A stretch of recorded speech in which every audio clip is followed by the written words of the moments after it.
It's on now. So, ladies, we have been looking at the Haitian Revolution. And just as quick recap, so on our screen, we're looking at an island. What is the name of this island? Haiti. No, Uh, Hispaniola. who called the island it? Well, the island is considered today to be Hispaniola, and then the left side is Haiti. the left side is Haiti. Haiti, and this side is Dominican Dominican Republic. Republic. very good. Uh, what the Tainos would have called this entire island? Haiti. Haiti, meaning Land of hills. land of hills, beautiful.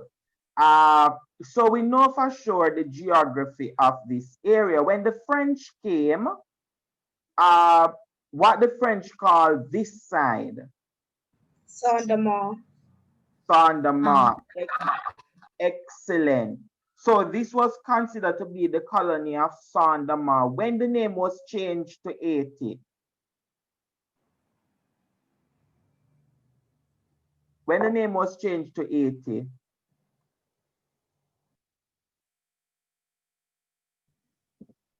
At what point the name was changed to Haiti?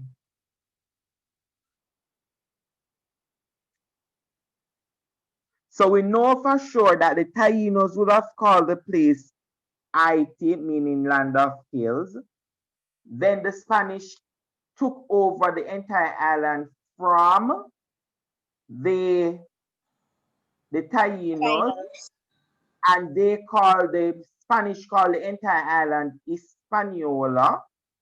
And then, while today this island name is still Hispaniola, this side, which is the eastern side of the island, the eastern side of, not the eastern, the western side of the island, the western side of the island is today called Haiti. However, when the French came, the French would have captured a portion of this island, Hispaniola, and they called it Saint-Domingue. At what point the name was changed to Haiti?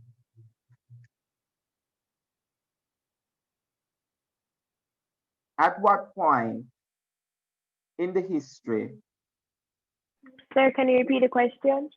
At what point in the history of this island that the western side was called Haiti?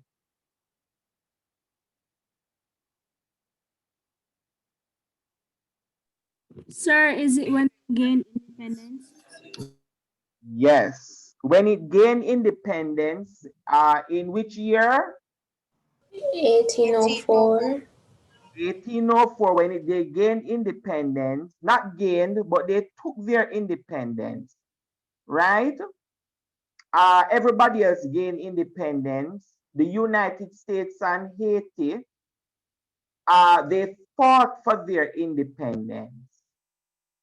And Cuba also. So 3 places fought for their independence along this side. The United States, Cuba, and Haiti. They fought for their independence. Most of the countries, or the other countries in the Caribbean, gained their independence. They didn't fight for it. It was given to them. All right? And so what we're going to do today is that we're going to look at the causes of the Haitian Revolution. And before we go into the causes, we need to have an idea of the colony of Saint-Domingue, which was controlled by the French. Very, very prosperous colony. It was considered to be the pearl of the Antilles. Why do you think that everybody would have called Saint-Domingue the pearl of the Antilles? Why do you believe they call it the pearl? When you hear pearl, Because anybody? because it was one of the richest Caribbean countries. Rich. Go ahead for me, Anderson.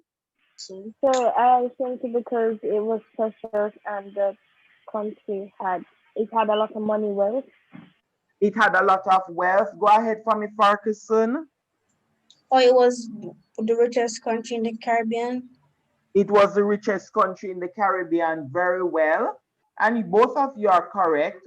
And so we know for sure that Saint-Domingue, the colony of Saint-Domingue, was considered to be the pearl of the West Indies because at this time in their history, they were the wealthiest colony. France made a lot of money from Saint-Domingue. Very, very wealthy. It was wealthier than Jamaica. It was wealthier than Cuba. It was wealthier than the eastern side of the island, which is Dominican Republic. It was wealthier than Barbados, wealthier than all the other islands. Saint-Domingue was the pearl of the Antilles, and everybody wanted that colony. Everybody wanted it because of the wealth that is produced. Therefore, we need evidence to show that Saint-Domingue was the wealthiest place, or examples to show that it was very, very wealthy. Because they can't just go and tell somebody that somewhere is wealthy and you don't have evidence to say that they are wealthy. You have to show that they are wealthy. Agree? Yes, sir. Very good. And so examples that they produce is that one example is that Saint-Domingue produced more sugar than all the British Caribbean islands combined. So they produce way more sugar. They produce way more sugar than the Spanish. And if you should add Jamaica, Barbados, St. Kitts, Grenada, Trinidad, all those British islands together that were controlled by the British, if you put all of the sugar that they would have produced together, it could not even equal 5% of the number of tons of sugar that Saint-Domingue produced. So that gives you an idea that Saint-Domingue was very, very, very wealthy. It produced way more than all the other Caribbean countries combined. So you know that is not little bit of money that they would have made from it, from this colony. So for example, in 1754, Saint-Domingue had 600 sugar plantations. 600. By 1788, they had 800 sugar plantations. In fact, by 1767, they would have exported, and export, what do we mean by export? So, The send out of the country. Very good things that they sent out of the country. So by 1767, they would have exported 72 million pounds of raw sugar. Raw sugar. And at this time, they were also producing white sugar. Not everywhere produced white sugar at the time.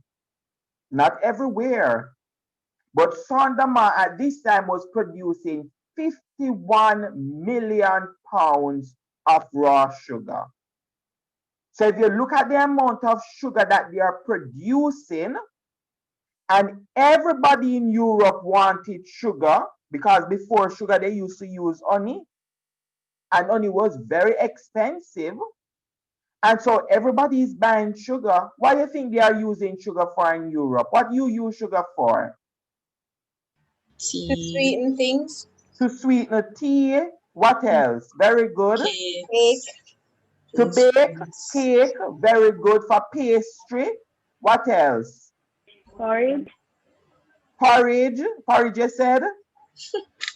Yes, sir. All right, to sweeten the porridge. Of course, you're correct. Also, to preserve things. Sugar was also used as a preservative.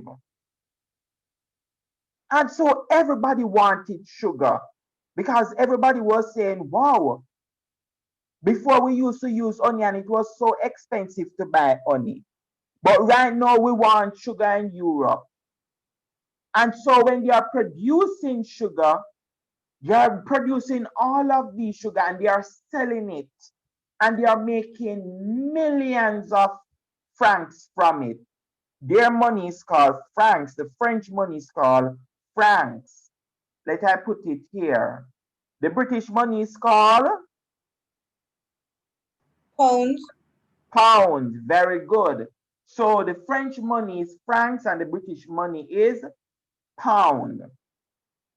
And so if we, let's see if I can write it. All right. In addition to sugar, they are producing coffee. It's not only sugar alone they produce sugar, coffee. In 1755, they produced 7 million tons of coffee. By 1783, they produced 44 million tons. And by 1789, 68 million. Come on. We're talking about that their economy is growing. They are producing a lot. Not only coffee alone they produce, but cocoa. So coffee is what people use coffee for. What do you use coffee To for? drink. To drink. To energize yourself in the morning. Yes, very good. So you use it as a form of tea. And some people use coffee in their pastry. Yes. And some people use coffee in their rum. Yeah. And so we know for sure that coffee was very important. Not only coffee, but they also had cocoa. So sugar, coffee, cocoa. What do you think they use cocoa for? Tea, Tea. chocolate tea. Chocolate tea, very good. What else? They can also bake with it to make chocolate. They also baked with it, very good. But they also use the cocoa to make chocolate. Sir, would you say that they could like use it? You know, like how they will like make natural stuff for your skin. Did they probably use cocoa for like their skin or their face Probably as an Yes, they did. exfoliator? yes, the whites would have used that because they came to the Caribbean and they saw the Tainos using the cocoa for all different things. And the Tainos were the first to make the coffee. It's not the coffee, the chocolate. They came here and they saw the Tainos making chocolate. And they went with it. Just like how they came here and they saw Irish potato here. Well, it's not Irish potato, they call it, it was potato. And they took the potato from the Tainos and they brought it to Ireland and they call it Irish potato. And so what we are seeing here is that Saint-Domingue was very, very, very wealthy. But who made Saint-Domingue wealthy? All of this, all the work that is going on the sugar plantation, on the coffee plantation, on the cocoa plantation, they also produce cotton. On the cotton plantation, they also produce mahogany, wood to make furniture. Who is cutting down the woods in the forest? Who made Saint-Domingue wealthy? So it was the work of the slaves. Very well done, Clay. The enslaved people made Saint-Domingue wealthy. And so the wealth of Haiti, or Saint-Domingue at the time, rested upon the use of African laborers as slaves. So 1681, they had 2,000 African. By 1791, they had 480,000 Africans. So the more they produced, the more Africans they had in the colony of Saint-Domingue.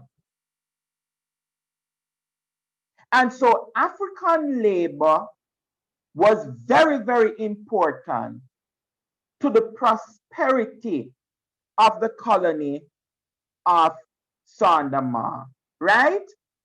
And so the next thing that we are going to look at is that in Saint-Domingue, and I think I'm going to change this to 20 and 30. This is the figure we are using. We're using the figure from C.L.R. James' book.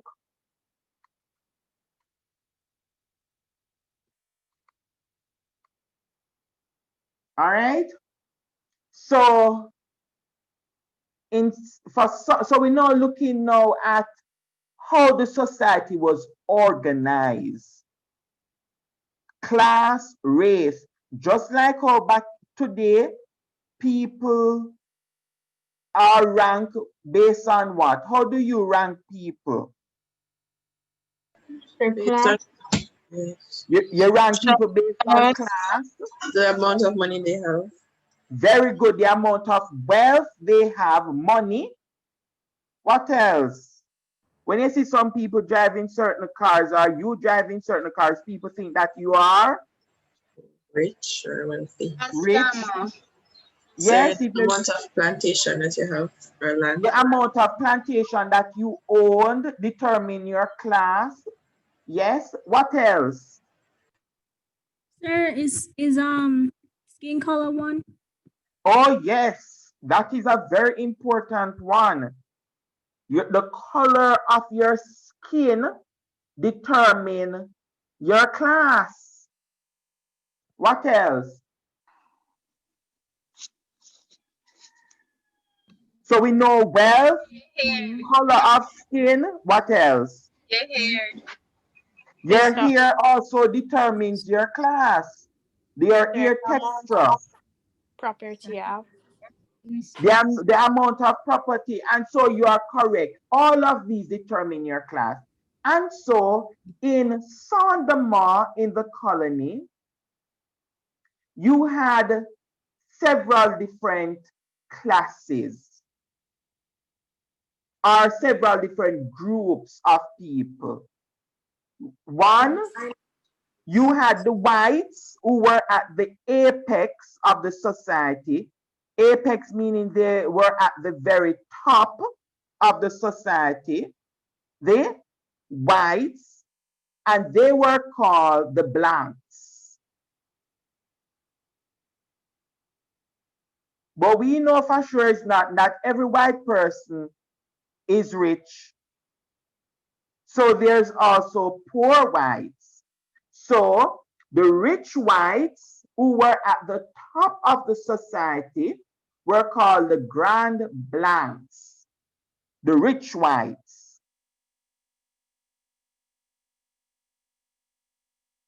Below the grand blancs were the petit blancs, or the poor whites.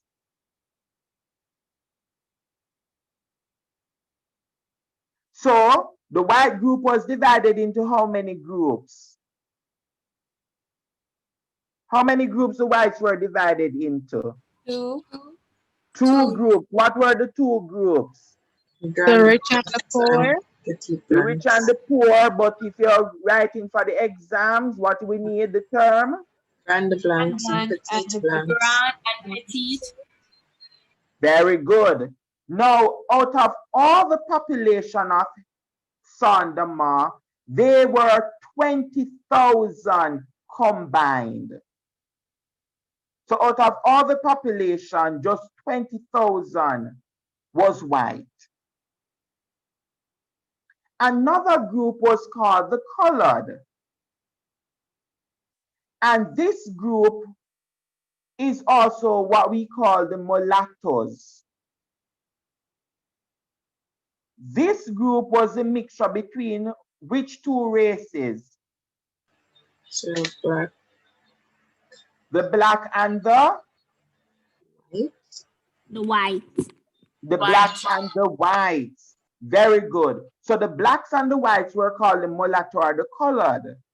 The light skin. You could see that the hair is still African. Have like an African mixture. The little curl is in it. It's not straight. Some of them is very light complexion.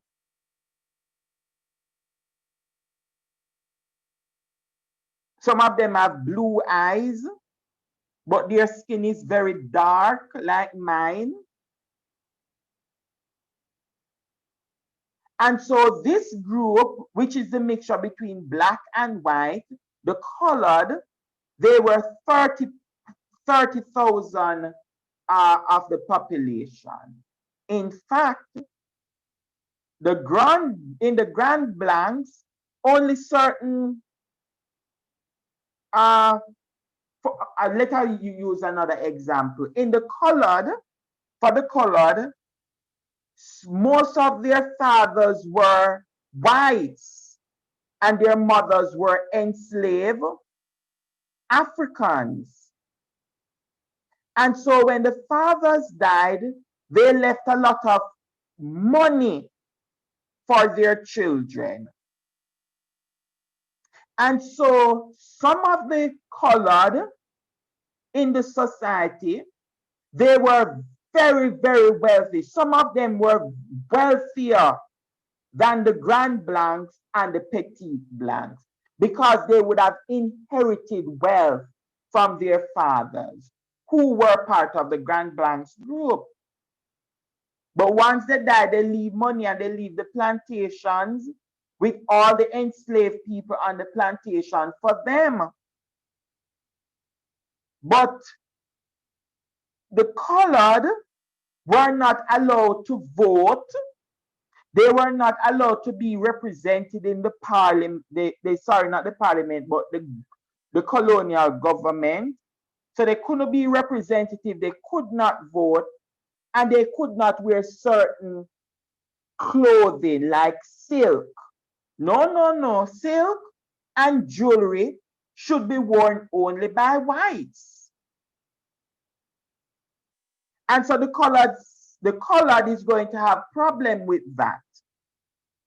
The colored is going to say, listen, my father left millions of francs for me, left the largest plantation in Saint-Domingue, and I cannot wear silk.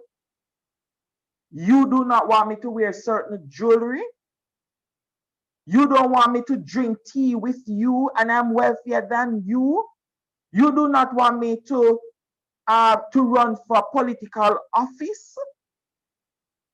This cannot continue. They were more, in fact, they were wealthier than the Petit Blanc, some of them, not all, but some. But the Petit Blanc was ranked higher than them because of their race and the color of their skin. And so the society was not an equal society. And so what we're seeing right here in this society is that the society was very divided. At the very bottom of the society was the enslaved Africans. And they were roughly 500,000. So the enslaved Africans were roughly about 500,000 of them in Saint-Domingue.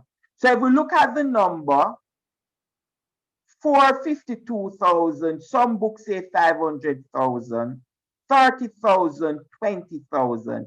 The whites were, in terms of number, was very small. They were the smallest of all the group. Then the colored, the enslaved people made up the majority of the population. And so what we know from here is that the society wasn't a fair one. Causes.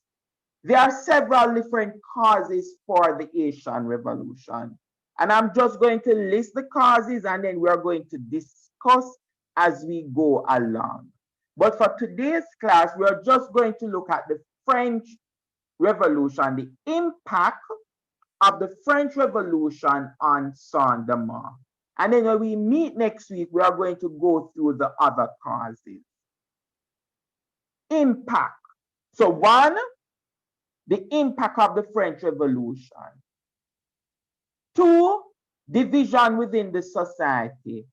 Three, the high number of African-born enslaved. Four, they wanted freedom. Five, the harsh conditions of slavery. So all of these are going to cause the Africans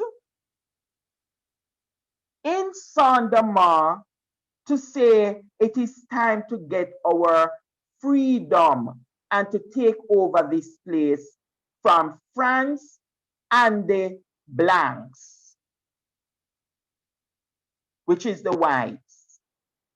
And so one of the first things we're going to look at is the French Revolution. So Saint-Domingue was a colony of which European country? France. France. Now, look at this. A big war is going on in France. A very big revolution is going on in France.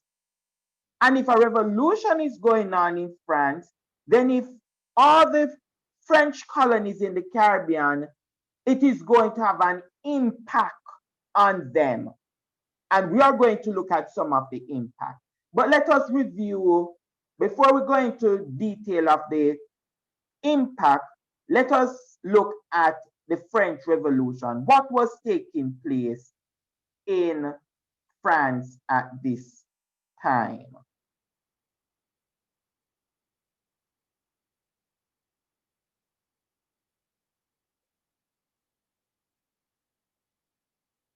No, I'm using this video. It is much shorter.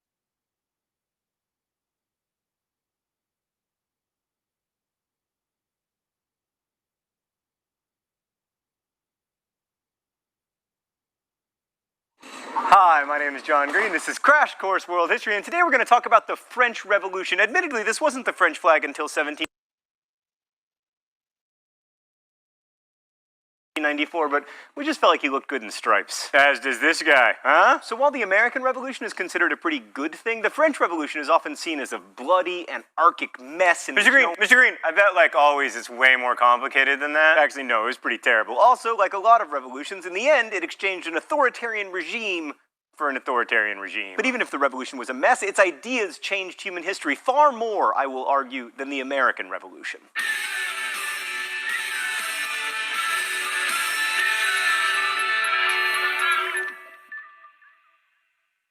Right, Right, so France in the 18th century was a rich and populous country, but it had a systemic problem collecting taxes because of the way its society was structured. They had a system with kings and nobles.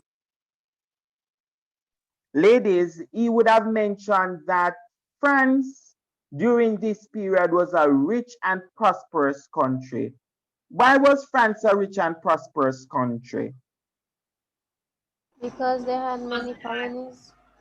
They had many colonies, but which colony gave them most of their wealth? Was it Haiti? Yes, Haiti, Saint-Domingue, you are correct.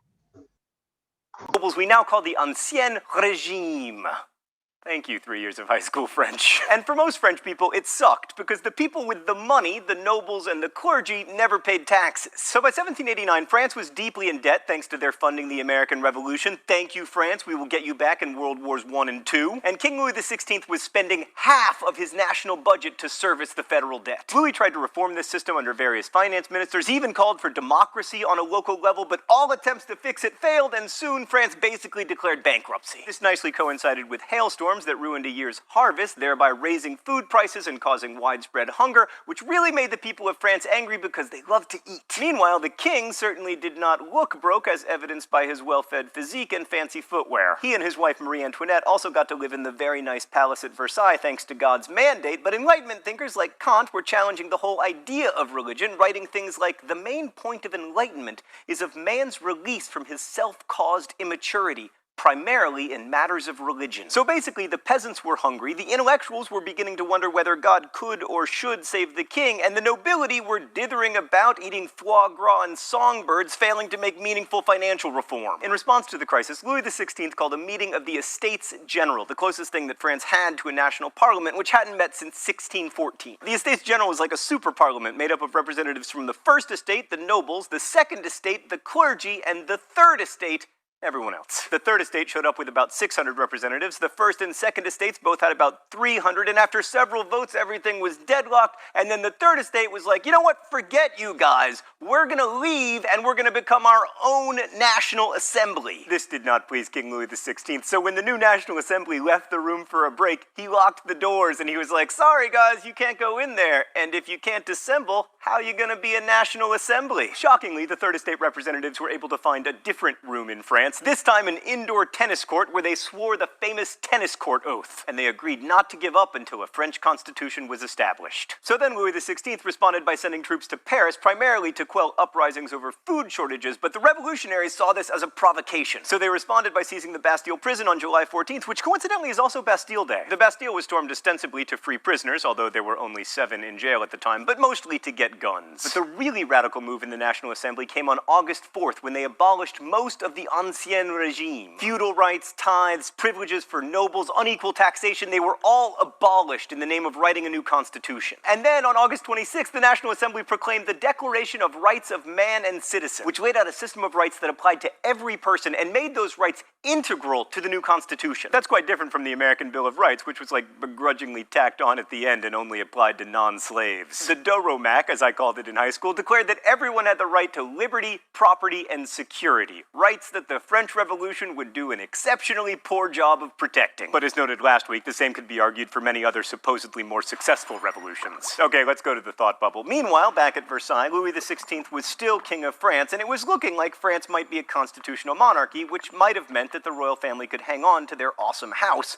But then, in October of 1789, a rumor started that Marie Antoinette was hoarding grain somewhere inside the palace, and in what became known as the Women's March, a bunch of armed peasant women stormed the palace and demanded that Louis and Marie Antoinette move from Versailles to... Hi, my name is John. All right, ladies. There are tons of different videos online about the French Revolution that you can look at. I see some of you complaining that he was speaking quickly. But, all right, so one thing for sure what was going on in France is that France at this time, just I want to recap, in France, the rich was very rich and the poor was very poor. The king was very abusive. Right? It was like a dictatorship that was going on.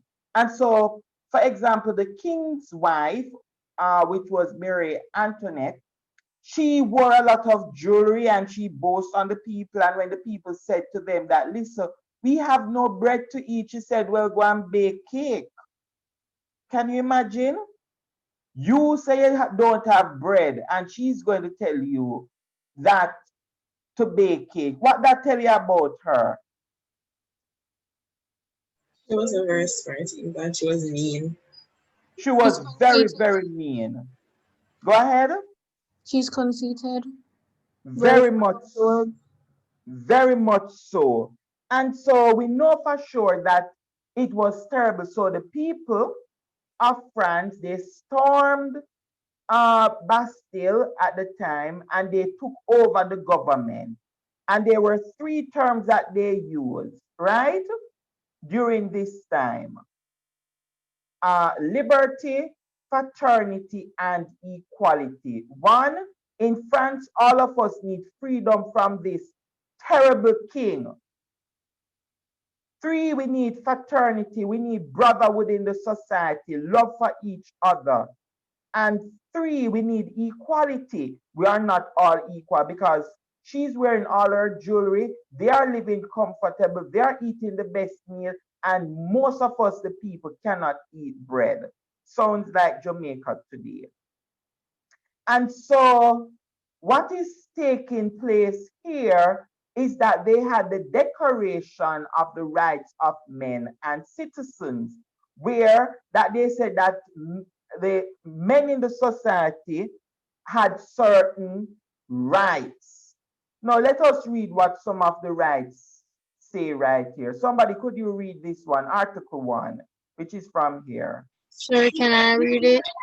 Go ahead for me. Wait, sir, touch it back, please. All of it? No, from here. Okay, Article 1. Men are born and remain free and equal in rights. Social distinctions may only be founded upon the general good. Stop or continue? Continue. Okay. The aim of all political association is the preservation of the natural and imprescriptibly rights of man. These rights are liberty, property, security, and resistance to oppression.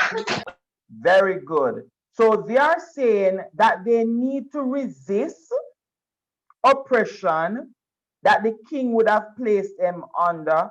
They wanted security, they wanted liberty, freedom, and they wanted the right to own property. In fact, most people in France at the time, the very poor, could not own property.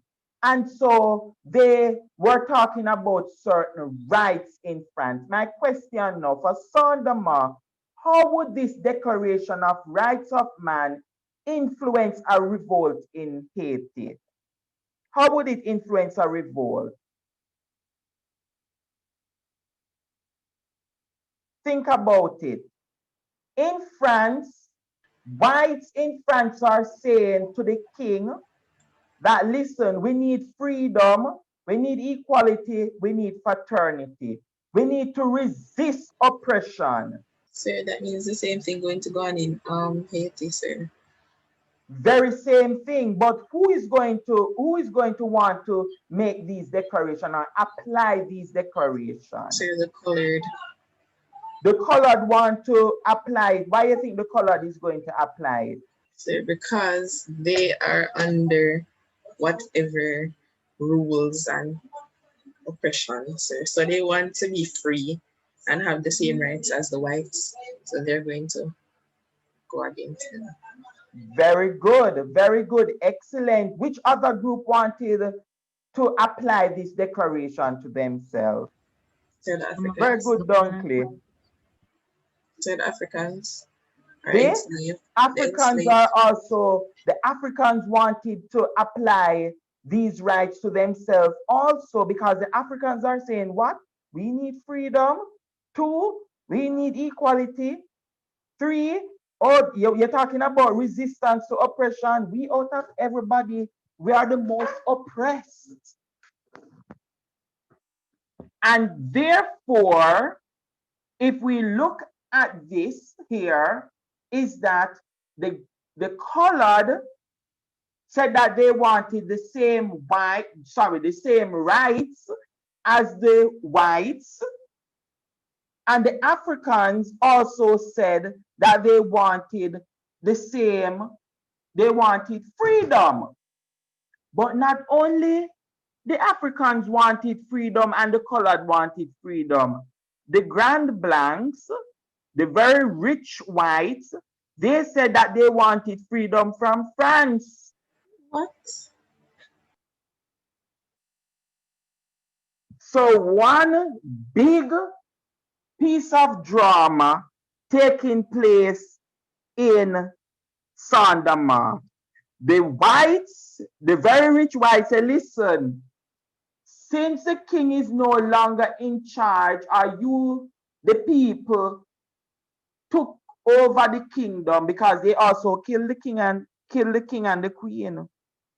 They said, listen, if you can take over the kingdom, we need to govern ourselves in Saint-Domingue.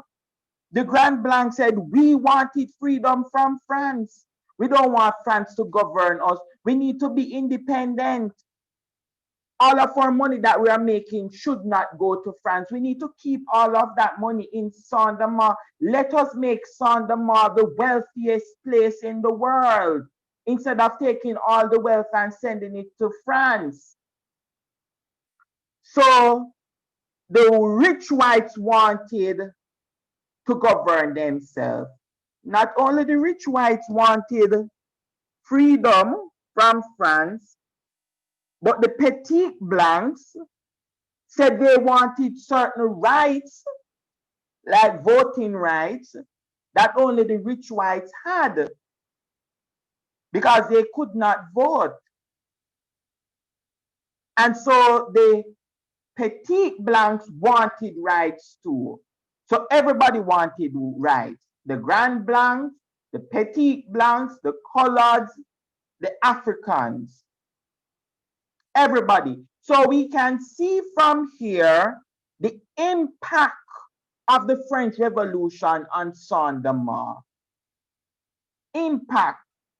One is that it is going to deepen the division in the society, because the rich whites is going to say to the poor whites, the Declaration don't involve you. The Declaration of Rights, not you. The whites, the poor whites are going to say, are you sure? I disagree with that. It said the Declaration of the Rights of Men. So we deserve certain rights too. Not because you have money, mean that you should be over us. The colored is going to say, you're talking about money. We have money, but we not even can wear silk. We can't wear certain clothing. We can't wear certain jewelry. We can't vote. And so the colored is going to say, listen now, the Declaration of the Rights of Men include us. Then the enslaved Africans are going to say, don't go there, colored. In fact, we should come together and get rid of them. And so the Africans now are going to say, I hear you guys discussing about rights of men. Are we not men? The coloreds and the African and the whites are saying, no, you're not men, you're property, you're our property. And so what is taking place now in Haiti as a result of the French Revolution is that the society became very, very fragmented. It became very divided. And also, they would have used the revolutionary or the Enlightenment ideals to justify why every group should deserve their own rights. Now, if the white is fighting against the white and the colored is fighting against the whites, you are African in that society, what would you do? Sir, but sir, maybe what I would do, sir, since everybody is so busy fighting against each other, I just take up myself and go up these rocks. Try to Very good. escape. Excellent. It was a distraction. First of all, the whites are fighting against France. The poor whites fighting against the rich whites. The colored fighting against the whites. Everybody is fighting. So the Africans are saying right now that, listen, fragmentation, division, a house divided against itself shall fall. So they are saying the time is ripe to take our freedom. And so they are going to manipulate the division and they are going to launch an attack on the whites and they are going to try to take their freedom. And so when we return on Friday, we are going to look at, so we already covered the divisions in the society. We're going to look at the high number of Africans, the desire for freedom, and some harsh conditions that Africans would have gone through. Any question, any comments? Any question, any comments, ladies? All right. So we meet again on Friday. Enjoy the weekend. Get some rest. You too, sir. Bye, Bye. sir. To you, sir. Same to you. Yes. Blessings. Bye.